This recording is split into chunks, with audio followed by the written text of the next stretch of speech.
At the start of the season, we were flying high, scoring more runs than any other team, and with impeccable defense. Luis Gil was shining, and even with Judge taking time to get going, we were dominating the field. It almost feels like a dream, right? But brace yourselves. Now we're literally at rock bottom. I know good things never last forever, but this decline is simply shameful. Seriously, we're talking about a 6-17 record over the last 23 games. Even worse than the Chicago White Sox, who are making history with their losses. What happened to our defense? Our pitching rotation is upside down, and even our closer is failing. And don't tell me the offense is solely to blame, because the problem goes beyond that. Sure, we have individual brilliance from Judge, Soto, and the rookie Ben Rice, but the rest of the lineup is more lost than a blind man in a shootout. And the rotation? Stroman, Cole, Gil, and Rodon. They're all posting numbers that make us want to pull our hair out. And Clay Holmes?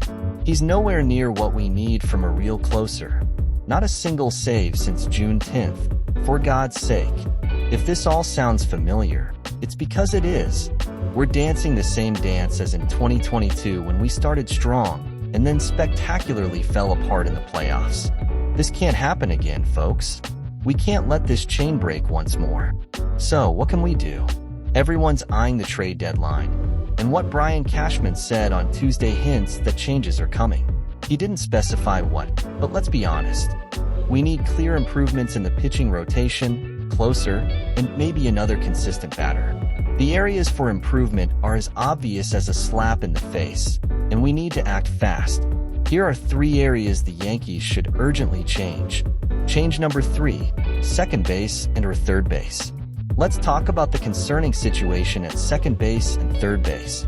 Gleyber Torres, Oswaldo Cabrera, and DJ LeMahieu are not performing as expected, with low OPS of 0.635 and 0.606, respectively, and without significant defensive contributions.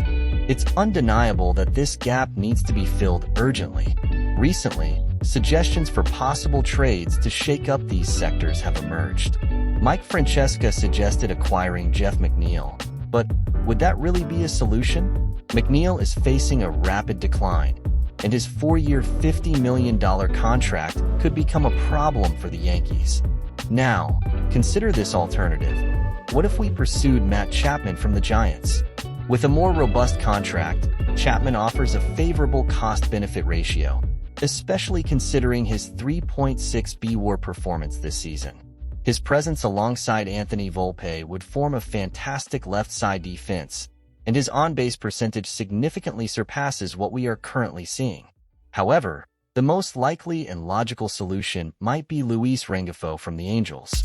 With consistent hitting, a strong 0.800 OPS, and 22 stolen bases, he represents a more affordable salary option, bringing the flexibility to fill the gaps in question.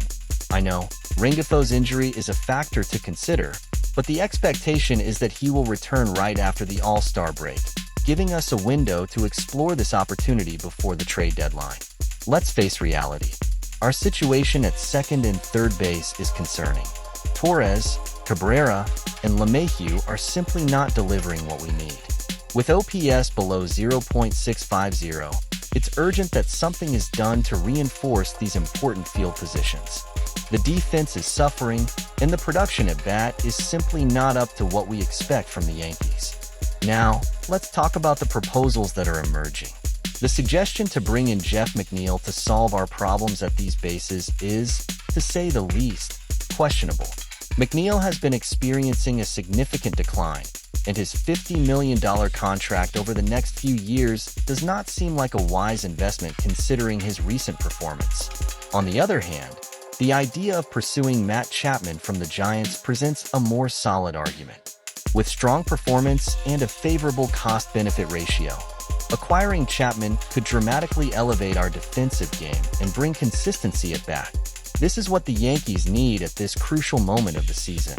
As for the more affordable alternative, Luis Rengifo from the Angels seems like a sensible option. With impressive numbers, he would cost considerably less than the other options and still bring the flexibility our team needs to fill these field gaps. Now I want to know what you think. What move do you believe the Yankees should make to strengthen second base and third base? Change number 2, an outfield spot. Let's be serious, folks. Alex Verdugo started well, but things have changed since May. The stats don't lie, and they show he hasn't been as impactful as we expected. And I ask, isn't it time to look at other options? And here the story gets interesting.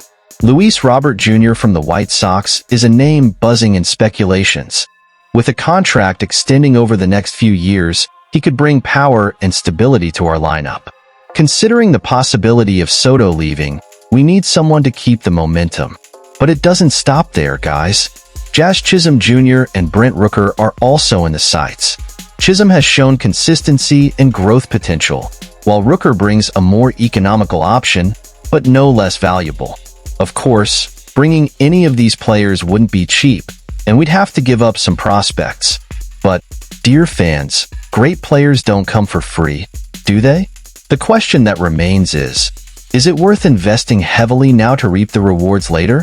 Imagine the energy a player like Rooker would bring to the team, especially with the possible absence of Giancarlo Stanton. It would be a bold move, but one that could yield great results in the future. Let's face the numbers, folks. Alex Verdugo had his moments, but lately, things aren't looking good. With declining performance, we need to be realistic and look at more promising options. After all, we're talking about the Yankees. The bar is high, and we need to be at the top of our game. Now, Luis Robert Jr., Jazz Chisholm Jr., and Brent Rooker emerge as tempting alternatives. The question is, does management have what it takes to make the bold decisions the team needs? Okay, I know acquiring any of these talents wouldn't come cheap. We'd be giving up valuable prospects. But considering the positive impact these reinforcements could bring, can we afford to stand still and watch the situation from afar? And just imagine the chemistry a player like Rooker could bring to the squad, especially with the potentially prolonged absence of Giancarlo Stanton. It would be an energy injection the team desperately needs. So, folks, it's time to give voice to our passion for the Yankees. What do you think of these options? Is it worth the investment to ensure a bright future for our team? Now I want to hear what you have to say. Share your opinions in the comments. Which of these options do you think would be best for the Yankees? Change number 1. Left-handed reliever/closer. So, let's get straight to the point. The issue of left-handed relievers. Look, everyone likes to have one or two of these guys in the squad, right? But is it an absolute requirement for success? Look, the Astros went and won the World Series without relying on a left-handed reliever. And look, they almost returned to the promised land last year without one. So, let's think about it, folks. Are we putting too much emphasis on this point? Now, speaking of past acquisitions, Caleb Ferguson and Victor Gonzalez, guys, they weren't exactly what we expected, right? With not very encouraging ERAs, we see that things didn't go as planned. And what about Tim Hill? He's doing well, but he's still not the player that really makes a difference. But now, let's talk about what really matters. Tanner Scott. This guy has been on fire with the Marlins, with a 1.42 ERA this season. Imagine having someone of that caliber in our squad? Think about it, folks. I think it's time to seriously consider this move. And then comes the big question. How aggressive will the Yankees be? Will they really go after heavy reinforcements, or will they adopt a more budget-conscious approach? With the payroll already high and the pressure for results, this decision is crucial. So, what do you think?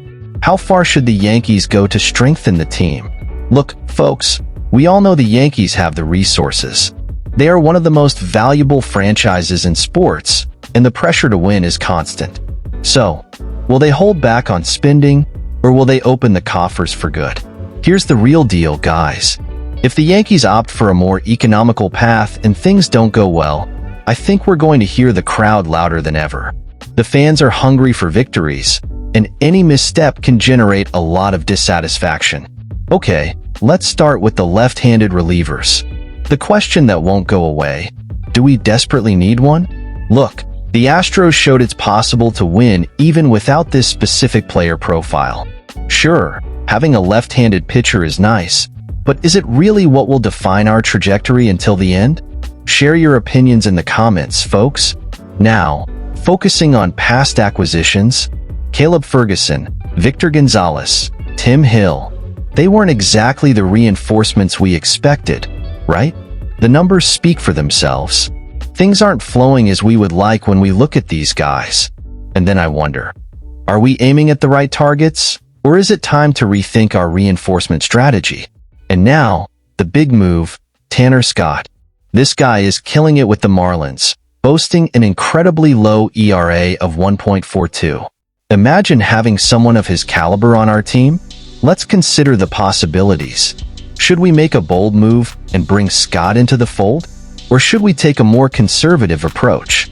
The big question hanging in the air is this: how aggressive should we be?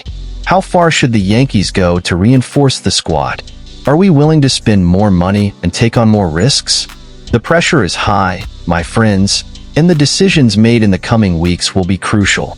So, tell me in the comments, what should be the Yankees' play? Do they need to go all out or hold the financial reins? Let's have a discussion about this. Wow, what an intense analysis of the Yankees situation. It's clear that this season is presenting significant challenges. But let's turn this game around together. Now is the time for you to share your passionate opinions on what the Yankees need to do. Do you think the suggestions for changes at second and third base are ideal? Or are there other options worth considering? And what about potential outfield reinforcements? What do you think of the proposals? And regarding left-handed relievers, is it time to seek heavy reinforcements or adopt a more budget-conscious approach? Leave your comments and share your perspectives. Don't forget to like, subscribe, and activate notifications so you don't miss any future content about the Yankees.